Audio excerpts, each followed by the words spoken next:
maanta annagoo wada jira inaan bandhigan samaynay mudane ra'iisul wasaare iyo gudoomiyaha gobolka iyo gudoomiyaha ku-xigeenka koowaad ee baarlamaanka farxadda haweenka Soomaaliyeed ay qabaan waxa sal u ah in hoggaanka qaranka ay noo tahay gudoomiye Sacdiya noo horseedaysa marka hore ra'iisul wasaare ku soo dhawow golaha murtida iyo wacyigelinta oo aan u malaynayo inay kugu dambeysay waaga dhalinyarada ah ee rawada lagu dhigi jiray golaha quruxda badan ilaahay baa inoo dhisay ummadeena inoo dhistay sidoo qurux badan iyo u jeedaa wax badanina waa ka dhiman yihiin oo aan gaar kuugu sheegi doono inta haddaan ka gudbo ra'iisul wasaare dadku raba raalli ka ah ku riyaaqsan ayaa rooga halkaan oo ku ruuxaya caleemee ya runtaadii u cadday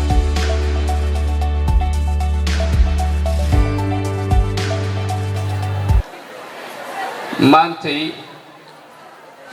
waa maalin runtii haweenka Soomaaliyeed ay horkacayso wasiirka haweenka ay soo bandhigayaan dareenkooda ku aadan danqadka dadkooda waa maalin runtii haweenku ay muujinayaan sida ay uga go'an tahay inay ka soo dhalaalaan doorka uga aadan amniga iyo xasilinta dalka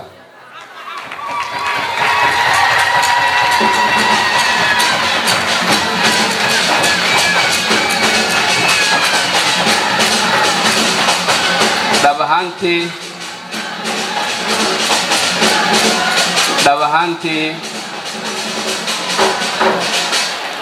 waan soo joognay waana garanaynaa muhiimadda ay haweenku u leeyihiin xasilinta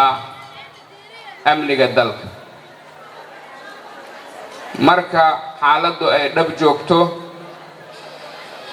haweenka laga gartaa dhaqdhaqaaqooda runtii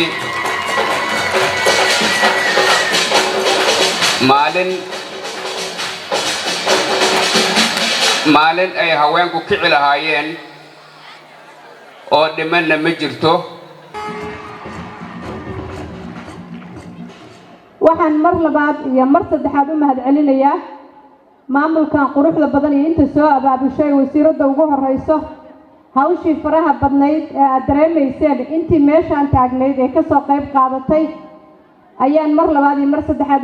u mahadcelinayaa daafurka qorshaynta qaranka haweenka nabadgelyada iyo amniga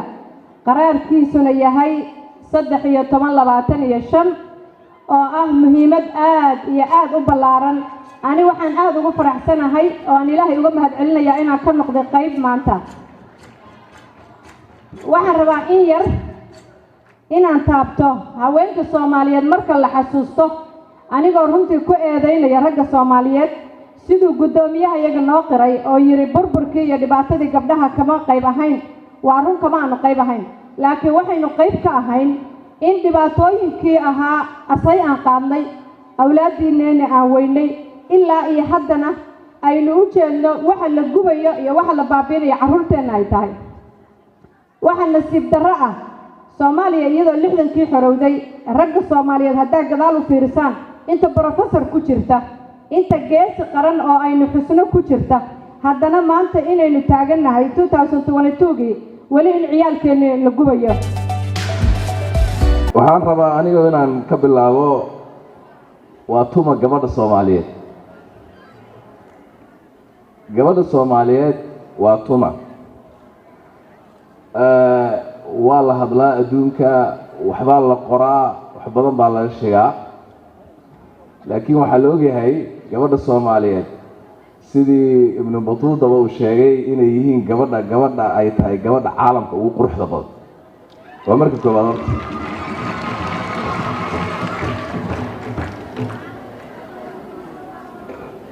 waxaa kaloo gabadha Soomaaliyeed lagu yaqaanaa inay tahay gabadh karti badan sideedaba gabadha Soomaaliyeed aad bay u karti badan tahay si guudna waxaa la yiraahdaa ninka rag la yiraahdo maba guuleystaba hadayna gabadhi ka dambeyn carabtu waxay ku maamaadaa وراء كل رجل عظيم امرأة من كستو أو وحنقضاء أو وين هذا ركتو معنا له جبر بعك دميس مركا من سوماليا نوحيري نين أي جبري جرب كيسة هاي لجمع جوريس عدي جبر سوماليا تجرب هاي ولي قاعدوا بعض كانا يا والله الله gabdhaha Soomaaliyeed waxa ay ognahay markay yaryar yihiin iyo markay weynaadaanba inay wiilasha ka baarisan yihiin taas waa la hubaa yaani aabaha iyo hooyada marka kulligeen aabayaal iyo hooyaan hadda meeshan fadhiinta badan dadka gabadha waxay ka baarisan tahay wiilka Allahumma wax yar ma ahanade waxyaabo qof hebel wala ka dhigi kara laakiin markay gabadha iyo wiilku ay isla korayaan ay waalidku isla joogaan gabadhu way ka baarisan tahay waxa kale oo kaga duwan tahay dhinaca xilkasnimada ayadoo yar ayay gurigooda markay joogaan ayay ka xilkasan tahay oo gabadha guriga baahidiisa iyo wuxuu u baahan yahay iyo waxa laga doonayo ayadoo ay og tahay guriga caaw baahida ka jirta waxa laga yaabaa gabadhu inaysan banooni aadin waxaa laga yaabaa inaysan sinema aadin ama meel kale aadin maxaa jira waxay og tahay in gurigu u baahan yahay laakiin wiilku wuu aadaya wax kasta asagoo looga baahan yahay iska baxaya marka way ka duwan tahay gabadha Soomaaliyeed way ka xilkasan tahay wiilasha way ka xilkasan yihiin shak kuma jira taas